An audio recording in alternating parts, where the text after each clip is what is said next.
After a year and a half of ups and downs, the biggest PR disaster in celebrity history might finally be coming to an end. Well, that's literally only 60% of the case. But unfortunately, he was only guilty of 2 out of 5 things he was accused of doing. As someone who has zero knowledge of world events and knows only what the new crumble flavors are going to be every week, let's have this video explain exactly what went down. Hip-hop mogul Sean Diddy Combs found partially guilty in his federal criminal trial. The jury finding him not guilty of the most serious charge, racketeering conspiracy. So for those who are not aware, the first charge he was guilty of was racketeering. This of course involved things like drugging, sex trafficking, arson, kidnapping, bribery. He was also not guilty of doing very weird things to his ex-girlfriend. But finding him guilty of counts 3 and 5, transportation to engage in prostitution. Combs also found not guilty of sex trafficking. Prosecutors argued Combs and his associates used his business as a criminal enterprise to lure and traffic his ex-girlfriends Cassie Ventura and a woman who testified under the pseudonym Jane. They both testified they felt forced into drug-fueled sex performances with male escorts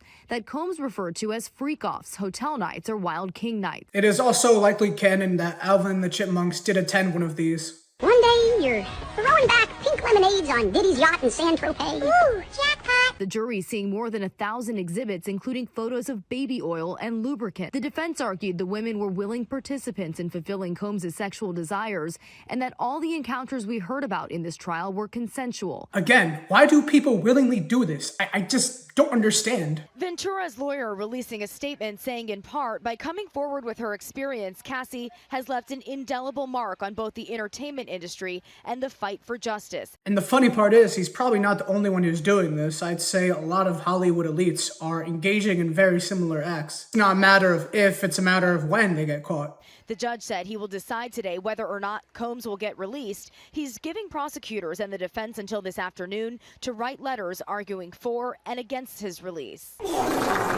Throughout the trial, Combs' family showing up almost every day in support. Rapper Kanye West, known as Ye, also coming to court one day. Excellent new album by him, by the way. Now, after all this news, you'd pretty much expect him to have no supporters whatsoever. But it's the year 2025, so really anything is possible. And who would have known that his fans would have celebrated by pouring baby oil on each other? I think that's a little ironic if he's not guilty. I find it pretty wild that after all of this time and drama that he might just be able to walk free this fall. And then meanwhile, you have people falsely accused of stuff and being in prison for life. In conclusion, if there's ever going to be a Boondocks reboot, oh wait, it got canceled, then this will probably be the first thing to make an episode about.